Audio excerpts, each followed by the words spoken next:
नमस्कार दोस्तों, स्वागत है आपका मेरे YouTube channel Hindi chemistry education पर।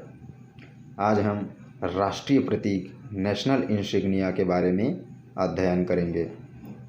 दोस्तों, वर्तमान समय में सारे प्रतियोगी परीक्षाओं में ये प्रश्न पूछने की संभावना होती है, तो मैं आपको इस वीडियो में पूरी जानकारी के साथ अध्ययन कराऊंगा।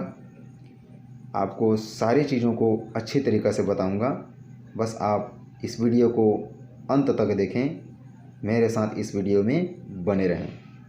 आइए अब हम ज़्यादा समय न गंवाते हुए वीडियो प्रारंभ करते हैं। सबसे पहला राष्ट्रीय प्रतीक है राष्ट्रीय गान नेशनल एंथेम जन गण मन अधिनायक जय हे। दोस्तों, इस राष्ट्रीय गान जन गण मन का गायन समय 52 सेकंड है, परंतु कुछ परिस्थितियों में इसे संक्षिप्त रूप से 20 सेकंड में गाया जाता है, जिसमें इसके प्रथम एवं अंतिम पद को ही गाया जाता है। दोस्तों, इस राष्ट्रीय गान के रचयिता श्री रविंद्रनाथ टैगोर जी हैं। इसे सर्वप्रथम 1911 को कलकत्ता अधिवेशन में कांग्रेस के द्वारा गाया गया था। संविधान सभा द्वारा इस राष्ट्रीय गान को 24 जनवरी 1950 को अपनाया गया था। दोस्तों, इसे अच्छी तरीक़ा से याद रख लें। रचयिता रविंद्रनाथ टैगोर, कलकत्ता अधिवेशन 1911 में इसे गाया गया था। संविधान सभा द्वारा इसे 24 जनवरी 1950 को अपनाया गया था। आइए दोस्तों, अब हम दूसरा राष्ट्रीय प्रतीक देखते हैं, राष्ट्रीय गीत नेशनल सॉन्ग। हमारा राष्ट्रीय गीत नेशनल सॉन्ग है वंदे मातरम। दोस्तों, वंदे मातरम का गायन समय है 65 सेकंड। दोस्तों, अब हम इसकी जानकारी के बारे में देखते हैं। इसे आनंद मठ से लिया गया है। उस आनंद मठ की रचनाकार हैं बंकिम चंद्र चटर्जी जी। इसके रचनाकार श्री बंकिम चंद्र चटर्जी जी हैं, जिसे आनंद मठ से लिया गया है। इसे भी संविधान सभा द्वारा 24 जनवरी 1950 को संविधान सभा द्वारा अपनाया गया था। दोस्तों, इस जानकारी को भी बड़ी अच्छी तरीक़े से याद रखें। बंकिम चंद्र चटर्जी की रचना आनंद मठ उपन्यास से इसे लिया गया है। इसे भी संविधान सभा द्वारा 24 जनवरी 1950 को अपनाया गया है। आइए दोस्तों, अब हम तीसरा देखते हैं, राष्ट्रीय ध्वज नेशनल फ्लैग। राष्ट्रीय ध्वज का प्रारूप 22 जुलाई 1947 को अपनाया गया था। हमारे राष्ट्रीय ध्वज की लंबाई और चौड़ाई का अनुपात 3:2 है। आइए दोस्तों, मैं आपको इसे चित्र में स्पष्ट तौर पर बताता हूँ। देखिए, यह है हमारा राष्ट्रीय ध्वज का चिन्ह। इसकी लंबाई यदि 3 मीटर है तो चौड़ाई 2 मीटर होगा। यदि हम इसे सेंटीमीटर में लें, यदि मान लिया जाए लंबाई 90 सेंटीमीटर है तो चौड़ाई 60 सेंटीमीटर होगा। इस प्रकार उसके लंबाई और चौड़ाई का जो अनुपात है वह 3:2 है। दोस्तों, इस रंग में आप देखे होंगे, देख लीजिए स्पष्ट तौर पर रंग पर, कि सबसे ऊपर में केसरिया रंग है, मध्य में सफ़ेद रंग है और सबसे नीचे में हरा रंग है। देखिए दोस्तों, सबसे ऊपर में जो केसरिया रंग है वह शौर्य और त्याग का प्रतीक है। मध्य में जो सफ़ेद रंग है वह सत्य व पवित्रता का प्रतीक है, तथा सबसे नीचे में जो हरा रंग है वह जीवन व समृद्धि का प्रतीक है। दोस्तों, आप इसमें बीच में देख रहे होंगे सफ़ेद पट्टी पर एक चक्र है। दोस्तों, इस चक्र का जो रंग है वह नेवी ब्लू रंग का होता है।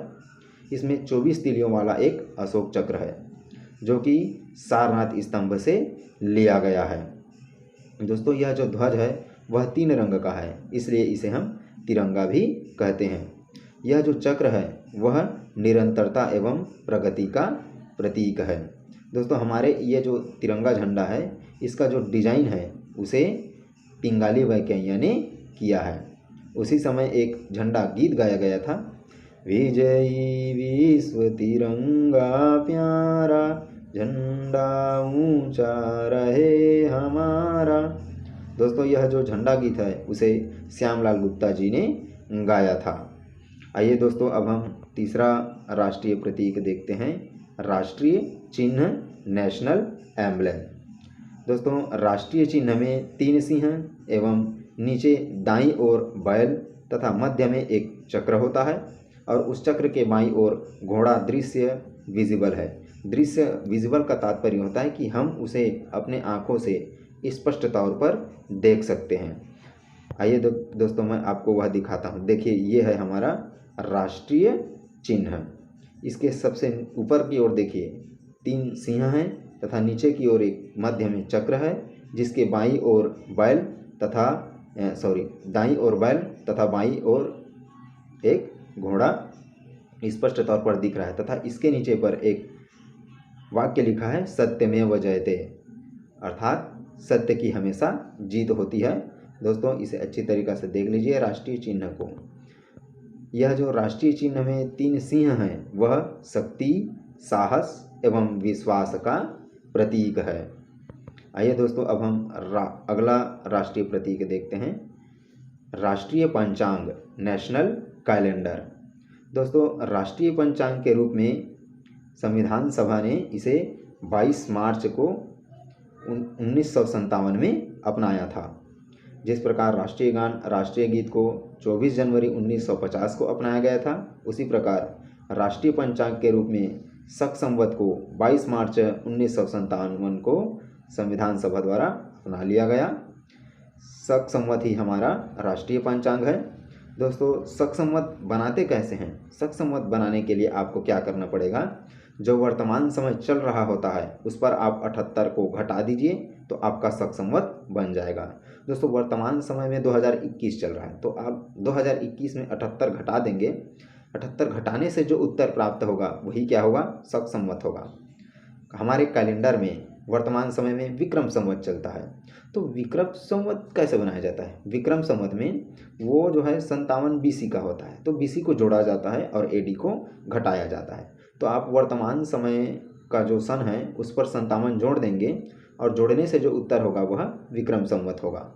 देखिए हमारा राष्ट्रीय पंचांग का ये जो चित्र है, इस चित्र में हिंदी अंकों का प्रयोग किया गया है, अर्थात हमारा जो राष्ट्रीय पंचांग है वह हिंदी अंकों पे लिखा होता है, जो चैत्र माह से प्रारंभ होता है। देखिए दोस्तों यहाँ पर लिखा है, इसका पहला माह चैत्र और अंतिम माह फाल्गुन होता है।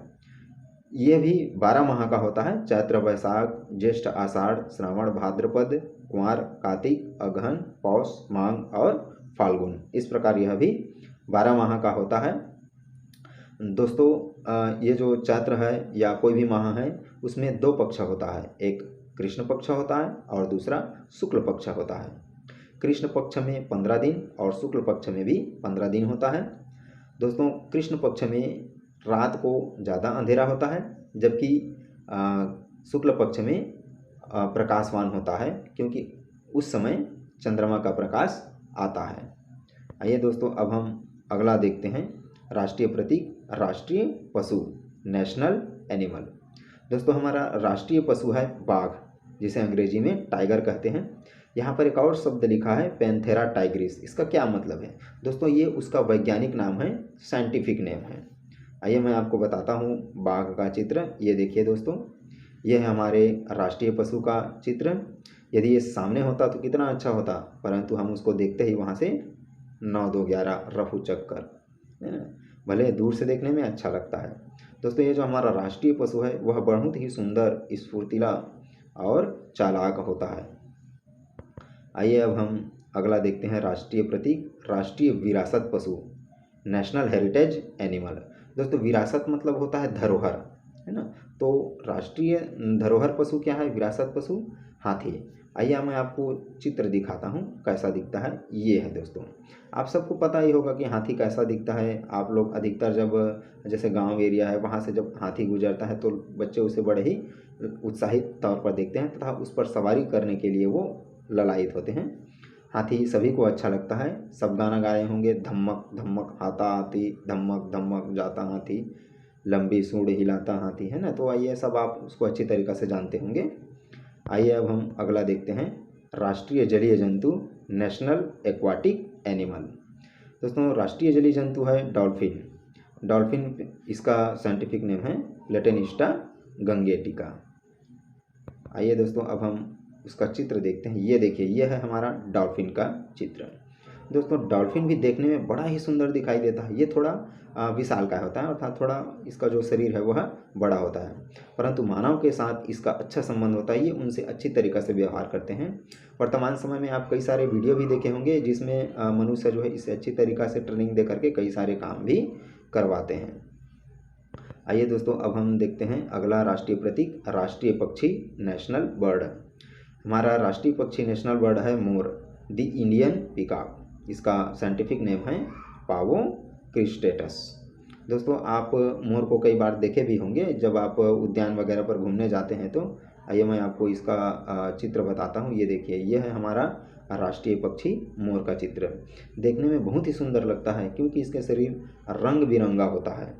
प्रारंभ में जब ये बेरंग था तो इन्होंने ब्रह्मा जी से रंग मांगने गए। उस समय के बाद ये इतना सुंदर रंग बिरंगा दिखाई देता है कि किसी भी व्यक्ति के मन को आसानी से मोह लेता है। आइए अब हम अगला देखते हैं, राष्ट्रीय वृक्ष नेशनल ट्री बरगद। अब इसे अंग्रेजी में बेनियान लिखा है, बनियान मत पढ़ देना, है ना। तो हमारा जो राष्ट्रीय वृक्ष है, आइए मैं आपको चित्र दिखाता हूँ। ये हमारा राष्ट्रीय वृक्ष है। ये देखने में बड़ा ही सुंदर विशालकाय लगता है, अर्थात यह जो बरगद का शरीर है, पेड़ है, वह बहुत ही बड़ा होता है। जब मैं अपने समय में कॉलेज कर रहा था तो ये एक वृक्ष के बारे में पढ़ा था। उस पर लिखा था कि ये 4 एकड़ तक में फैला भी हो सकता है, अर्थात इसका जो पेड़ है उसकी लंबाई चौड़ाई 4 एकड़ तक में भी फैल सकता है। इसका कारण क्या है? इसका कारण सीधा सा है दोस्तों कि इसके जो तना होता है उसमें से भी जड़ निकलती है। तो वो जड़ क्या होता है, नीचे ज़मीन में जा कर के अंदर चला जाता है, धंस जाता है। इस प्रकार वो वहाँ से भी एक पेड़ की तरह बन जाता है ना। इस प्रकार एक बहुत ही बड़ा विशाल पेड़ के रूप में यह परिवर्तित हो जाता है। आइए अब हम अगला राष्ट्रीय प्रतीक देखते हैं, राष्ट्रीय पुष्प नेशनल फ्लावर। दोस्तों हमारा राष्ट्रीय पुष्प नेशनल फ्लावर है कमल, लोटस। देखने में बड़ा ही सुंदर लगता है। आइए मैं आपको चित्र दिखाता हूँ। ये है हमारा राष्ट्रीय पुष्प कमल। आप सब जब तालाब में नहाते गए होंगे तो देखे होंगे, या फिर जब आप कहीं घूमने जाते हैं, भ्रमण करने जाते हैं, तो छोटे छोटे तालाबों पर यह जो कमल जो है बड़ा ही विचित्र, बहुत ही मनमोहक ढंग से दिखाई देता है, या फूला हुआ रहता है, खिला हुआ रहता है। आइए अब हम अगला देखते हैं, राष्ट्रीय खेल नेशनल गेम। दोस्तों हमारा राष्ट्रीय खेल अर्थात नेशनल गेम हॉकी है। आप सबको पता ही होगा कि वर्तमान समय में भी लॉकडाउन चल रहा है, तो आप खेल नहीं पा रहे होंगे तो बड़ा ही मन उदास होगा। दोस्तों हमें अपने राष्ट्रीय खेल के बारे में भी अच्छी तरीक़ा से नॉलेज होना चाहिए। हमारा राष्ट्रीय खेल है हॉकी। ये देखिए दोस्तों चित्र पर उसका एक छोटा सा नमूना। आइए अब हम अगला देखते हैं, राष्ट्रीय नदी नेशनल रिवर। दोस्तों यदि आपको वीडियो अच्छा लगा हो तो प्लीज़ लाइक, सब्सक्राइब और शेयर ज़रूर करें। दोस्तों आप इसे एक लाइक ज़रूर किया करें ताकि हमें भी मोटिवेट होने का मौका मिले, और यदि आपको कोई समस्या हो तो कमेंट बॉक्स पर ज़रूर लिखें। दोस्तों यदि आप हमें डायरेक्ट संपर्क करना चाहते हैं तो डिस्क्रिप्शन बॉक्स पर दिए हुए मोबाइल नंबर से आप सीधा संपर्क कर सकते हैं। दोस्तों आपको वीडियो को लाइक या सब्सक्राइब जरूर करना चाहिए ताकि हमें भी मोटिवेट होने का मौका मिले और हम अच्छे से अच्छा वीडियो बनाने का प्रयास करें। आइए अब हम देखते हैं, राष्ट्रीय नदी नेशनल रिवर। हमारा नेशनल रिवर है गंगा। आइए मैं आपको उसका एक छोटा सा झलक दिखाता हूँ। यह है हमारा राष्ट्रीय नदी गंगा, जो कि देखने में बहुत ही सुंदर दिखाई देता है। दोस्तों आपको पता ही होगा कि गंगा नदी का पानी बहुत ही पवित्र है। इसकी पानी को हम कितना भी दिन क्यों ना रख लें, उसमें किसी भी प्रकार की कीड़ा नहीं लगता, बदबू नहीं देती है। तो यही हमारी गंगा नदी की विशेषता है, जो कि पूरे विश्व में एक पहचान के तौर पर है। गंगा नदी बहुत ही लंबी है, यह कई राज्यों से होकर के गुजरती है। दोस्तों यह जानकारी आपको कैसे लगी आप कमेंट बॉक्स पर ज़रूर लिखें, और यदि आपको कोई समस्या हो तो कमेंट बॉक्स में भी बताएं, आपकी समस्याओं का समाधान ज़रूर किया जाएगा।